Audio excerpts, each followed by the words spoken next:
Okay, good day. This is Dr. Battle, and we'll be continuing our introduction to biblical literature. And today we are in the historical books, and we'll be looking at the topic of the Deuteronomistic history.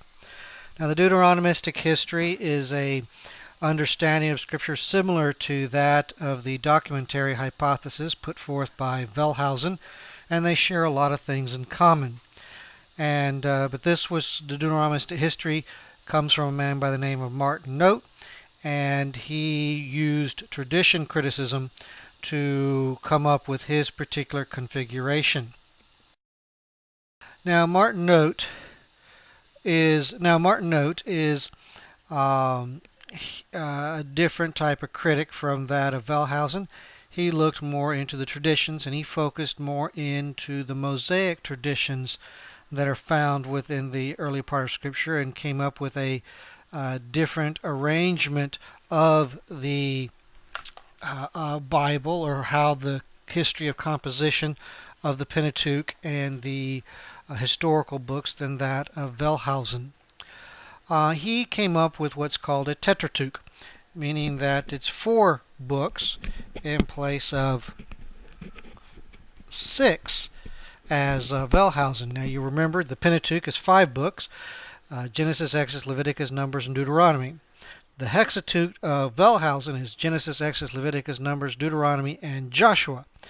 Now Martin Note noticed that Genesis through Numbers, 4 books, the Tetrarch, pretty much contained similar themes and were written in a similar style and formed a very cohesive, what he considered a cohesive unit. But that when he got to Deuteronomy, he saw something that was completely different. And part of that reason is that Deuteronomy is more of an oratory or preacher style. It acts, as we may have or should have mentioned earlier, that it covers different. It presents several sermons by Moses. So, anyways, Deuteronomy had a slightly different, and it had a emphasis on some things that he found. For example, in Deuteronomy chapter 12, we find that there's this strong emphasis on worshiping God at one place. And that's part of the reason that Deuteronomy is often associated with the Josiah, because Josiah put together a strong program trying to get all the Israelites, the remnant of northern Israel, and the people of Judah to worship there at Jerusalem.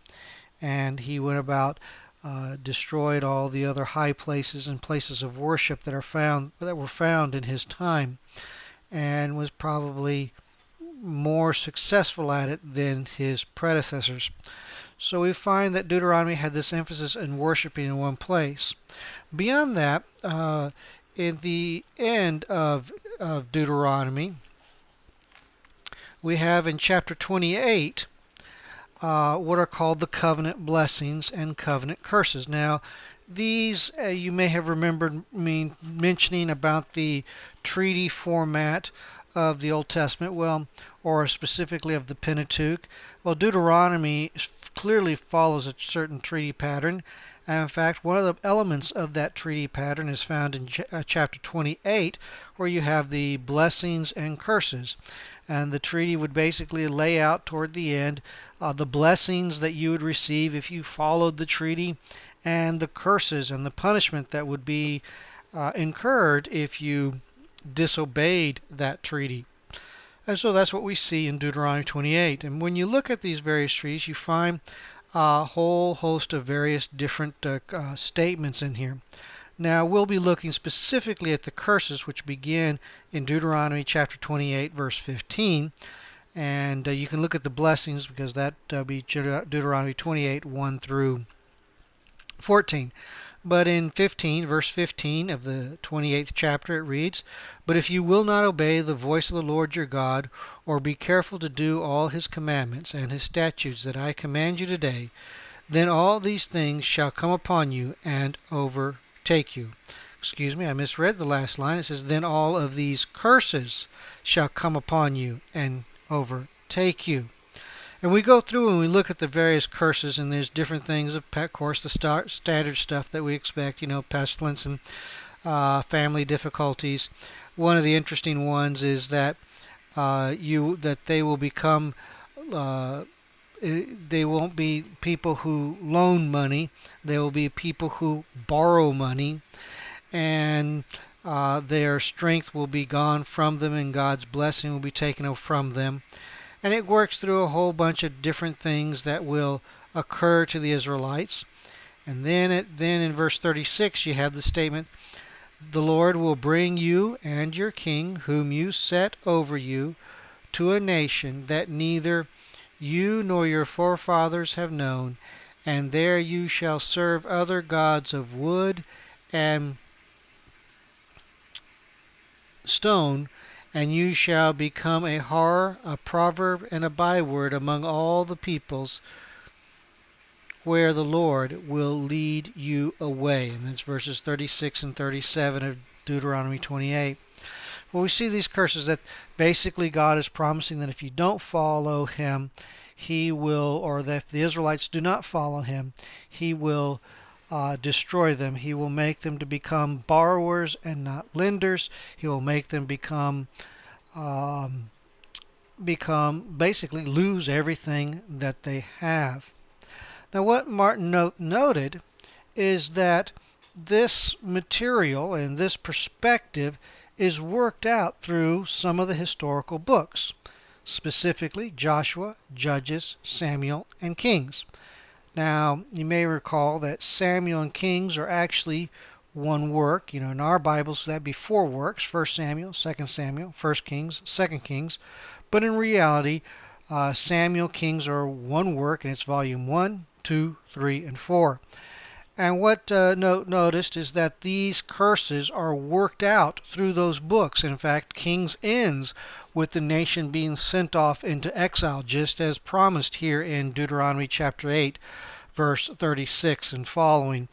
And so he came to the understanding that therefore you had this history of Israel being written, kind of paralleling the prophets, describing how Israel had failed to maintain its covenants, and that Deuteronomy was written as an introduction to this portion of Scripture. Now, here is a diagram showing his understanding of how the Pentateuch, or the books of Moses, however you want to call them, came together, and then also the Deuteronomistic history. You'll see that it's very similar to Wellhausen in that you have the J and the E coming together sometime after 722 BC and becoming a single unified work, probably of the southern Judah.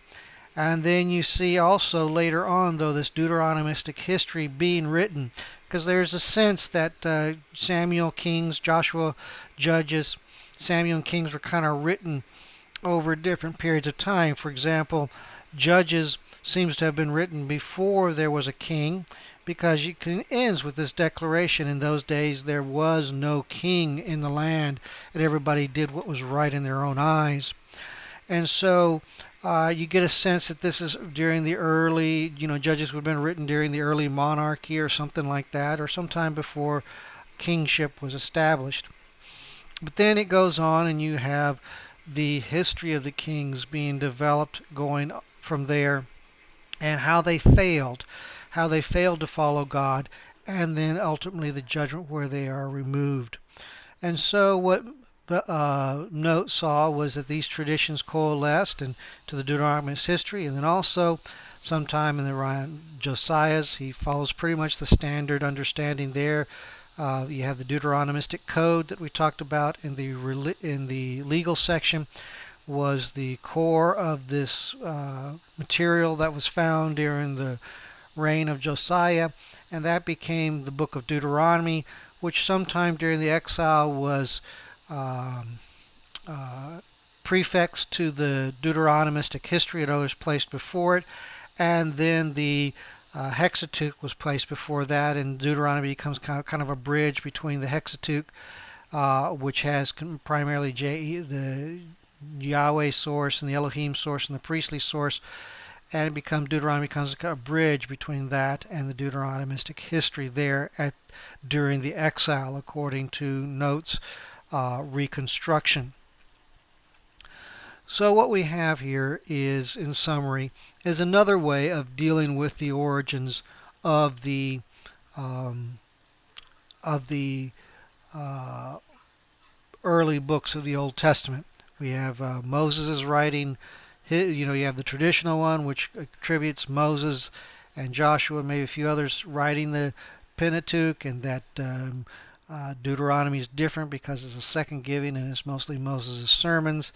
And then you have Joshua or some and his associates writing Joshua, mostly the book of Joshua, and writing that. And then you have the Judges written at a later time period, probably Samuel. And then you have Kings, which is Samuel and Kings, which sometimes is attributed to Jeremiah. That's kind of a traditional development of it. Or you can go one of many different modern approaches. The source critical, the documentary hypothesis, which we talked about as Wellhausen, or you can go with Martin Note, who comes up with the Deuteronomistic traditions as that we have just gone over. All right. Have a good day, and may I hear you at the next presentation, or have you at the next presentation.